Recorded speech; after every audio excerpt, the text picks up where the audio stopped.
मेवात जिले से cyber crime को रोकने के लिए आईजी रेवाड़ी रेंज ने नुहू जिले के पुनहाना में इंटर स्टेट बैठक की है।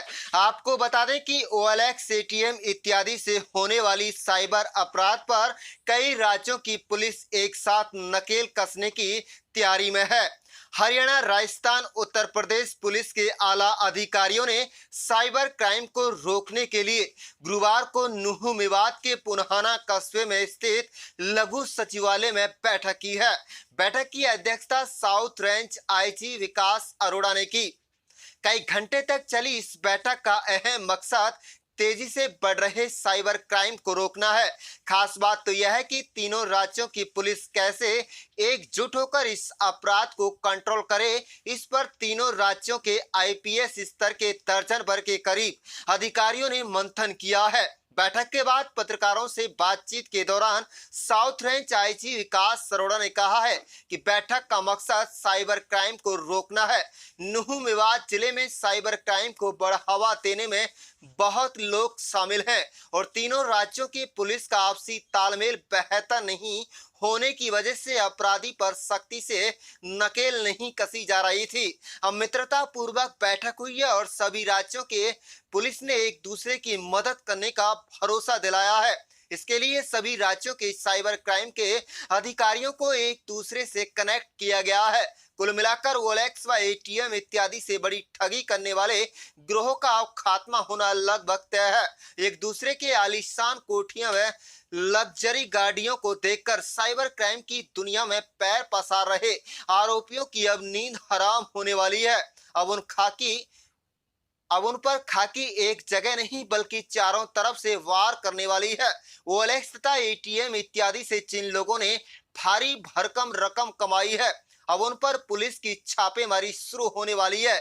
आईजी विकास अरोड़ा ने यह भी कहा है कि जिस तरह जामताड़ा में एक दूसरे राज्य की सीमा की वजह से अपराध कंट्रोल होने में दिक्कत आती है, ठीक इसी तरह से नुहू मेवात जिले की सीमाएं राजस्थान के अलवार भरतपुर जिले के अलावा यूपी के मथुरा जिले से मिली हुई है। इसके अलावा पलवल, रेवाड़ी, महेंद्रगढ़ के पुलिस कप्तान को भी गुरुवार को हुई बैठक में बुलाया गया।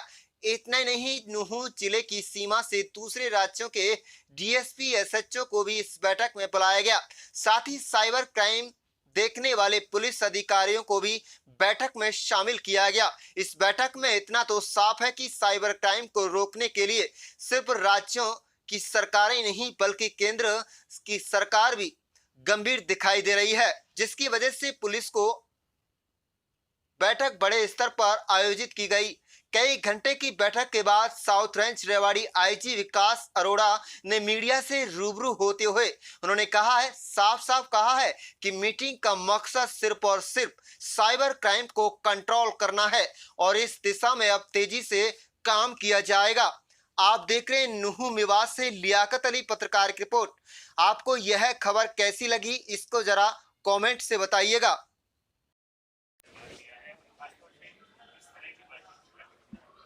आज हमने यहाँ पे नूहू जिले के पुनाना सब डिवीज़न में एक पूरी मीटिंग की है। एक्चुअली जो ये साइबर क्राइम और साइबर फ्रॉड्स जो बढ़ते जा रहे हैं उसके मद्देनज़र हमने कहा कि मेवात का थोड़ा सा ये शिकायत आ रही थी कि ये कुछ यहाँ से साइबर क्राइम कई ओरिजिनेट हो रहे हैं, तो इसके लिए पुनाना में आके एक मीटिंग की है जिसमें कि हमारे पलवल से भी एसपी साहब, नूहू से भी, नारनौल, रेवाड़ी के अलावा मथुरा से, अलवर से, भरतपुर से, सभी जगह से ऑफिसर्स ने पार्टिसिपेट किया है। और एक हमने कॉमन स्ट्रेटजी इसमें बनाई है कि पहली बात तो पहले तो कोऑर्डिनेशन में दिक्कत आ रही थी जिसका फ़ायदा क्रिमिनल लोग उठा रहे थे। जैसे कि जामताड़ा में बंगाल और झारखंड का बॉर्डर लगता है तो क्रिमिनल यूज़ कर लेते हैं एक दूसरे की जगह। यहाँ पे भी एक ट्राई जंक्शन बनता है पूरा, यूपी का भी है, मथुरा, भरतपुर, अलवर राजस्थान के भी हैं और हमारा हरियाणा का भी नूहू और पलवल ये सब रीजन पड़ता है। तो इसलिए इस रीजन में एक कोऑर्डिनेशन मीटिंग बहुत ही ज़रूरी है जिससे कि सबकी पुलिस आपस में एक दूसरे को जान ले और इनका कोऑर्डिनेशन इतना बढ़िया हो कि इनको लगे कि एक ही रीजन है। तो इसलिए ये मीटिंग यहाँ पे की गई है जिसमें बहुत ही मतलब इतना अच्छा जो एक दूसरे को अभी जो दूरियाँ थी वो नज़दीकियाँ में कन्वर्ट हो गई है और पुलिस अब एकजुट होकर काम करेगी।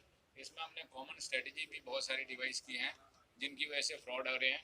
जैसे 149 सीआरपीसी के ऑर्डर अब सारे जिलों ने लगभग किए हैं, जिसमें कि सिम कार्ड डिटेलर्स बेसिकली कुछ मिले। अभी पलवल में हमने पीछे पकड़े भी कि सिम कार्ड डिटेलर फर्जी सिम के माध्यम से ये फ्रॉड को बढ़ावा दे रहे थे। तो उनके लिए भी 149 सीआरपीसी का ऑर्डर किया है, जिसके तहत हर सिम कार्ड जो टेरिटोरियल का इनका इंचार्ज होता है मोबाइल कंपनीज का डिस्ट्रिक्ट में, he has to give all the SIM cards which are issued in a district, वो उनको एसपी ऑफिस में जमा कराने होंगे विद कैफ, जो भी एक महीने में इशू हुए हैं, और वहाँ से हम उनको वेरीफाई कर लेंगे कि ये सिम कार्ड सारे सही इशू हुए हैं कि नहीं हुए हैं। तो इस तरह बैंकिंग का भी हमने बहुत डिटेल में डिस्कस किया है कि बैंकिंग को कैसे प्लग किया जा सकता है। और बहुत अच्छे अच्छे केसेस अभी पीछे पकड़े भी हैं, भरतपुर पुलिस ने भी पकड़े हैं, नूह ने भी पकड़े हैं, पलवल ने भी, अलवर ने भी, सब ने बहुत अच्छे केसेस पकड़े हैं, उनमें शेयर किए हैं हमने आपस में, और उनकी बेस्ट प्रैक्टिसेस जो निकल के आई हैं। तो एक कॉमन जॉइंट स्ट्रेटेजी यहाँ पे हमने बनाई है कि किस तरह क्रिमिनल्स पे शिकंजा कसा जाएगा। बहुत दूर दूर से पुलिस आती है, मैसूर से, हैदराबाद से, कई बार यहाँ पे, उनको पूरा हम कोऑपरेशन दे रहे हैं, और वो सब भी बहुत यहाँ से खुश होके जा रहे हैं जो यहाँ पे आ रहे हैं। तो मुझे आज बड़ी भारी प्रसन्नता है कि एक अच्छा हमने यहाँ पे अचीव किया है, और आगे इसके रिजल्ट भी देखने को मिलेंगे। और टीम भी गठन कर दी गई है आपस में वो करने के लिए, सारे साइबर सेल इंचार्जेस को भी आपस में मिला दिया गया है, और रेड्स करने के लिए भी हमारी जॉइंट टीम ही आगे से काम करेंगी इनके लिए। तो वही मैंने बताया कि इस रीजन की अब पुलिस सारी की सारी तीनों स्टेट्स की एकजुट के होकर काम करेंगी। सर, साइबर क्राइम किस तरह का साइबर क्राइम है? Yes. से ठगी है या सारे तरह के साइबर क्राइम हमने डिस्कस किए हैं, ओएलएक्स वाले साइबर क्राइम, मतलब एटीएम वाले, हर तरह के जो भी फ्रॉड आजकल चल रहे हैं लोगों के साथ, बहुत ही तरह के अब नए नए तरीके आगे आ रहे हैं। कोई एम्प्लॉयमेंट के लिए पैसे मांग रहा है, कोई किसी के लिए मांग रहा है, तो वो सब तरह के फ्रॉड्स हमने यहाँ पे डिस्कस किए हैं और कॉमन स्ट्रेटेजी